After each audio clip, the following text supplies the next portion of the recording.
அருகே குப்பம்கண்டிகை கிராமத்தில் கொசஸ்தலை ஆற்றில் 8 வயது மகனுக்கு நீச்சல் சொல்லிக் கொடுத்த போது ஆழமான பகுதியில் தந்தை மகன் இருவரும் சிக்கிய போது மகனை காப்பாற்றிய தந்தை ஆற்றில் மூழ்கி பலியான சம்பவம் சோகத்தை ஏற்படுத்தியுள்ளது.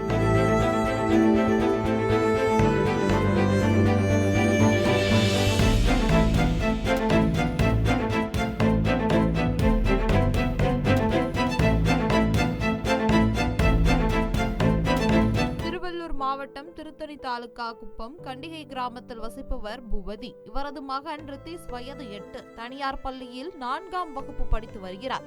இந்நிலையில் நேற்று விடுமுறை தினம் என்பதால் தந்தை பூபதி மகன் ரித்தீஷுக்கு அருகில் உள்ள கொசஸ்தலை ஆற்றில் நீச்சல் பழக மகனை அழைத்து சென்றார். நீச்சல் பழகி கொண்டிருக்கும் பொழுது வேகமாக சென்ற பகுதிக்கு தந்தை மகன் சென்றுள்ளனர். அப்போது மகனை காப்பாற்றிவிட்டு தந்தை பூபதி வேகமாக சென்ற நீரில் ஆழமான பகுதிக்கு இழுத்து செல்லப்பட்டார். இவரது உடலை தீயணைப்பு துறையினர் 1 மணி நேரம் போராடி ஆழமான பகுதியில் இருந்து மீட்டு உடலை பிரேத பரிசோதனைக்காக திருவள்ளூர் மாவட்டம் அரசு மருத்துவக் கல்லூரி மருத்துவமனைக்கு போலீசார் அனுப்பி வைத்தனர். இந்த சம்பவம் அப்பகுதியில் பெரும் சோகத்தை ஏற்படுத்தியுள்ளது. செய்திகளை உடனுக்குடன் தெரிந்து கொள்ள உடனே சப்ஸ்கிரைப் பண்ணுங்க.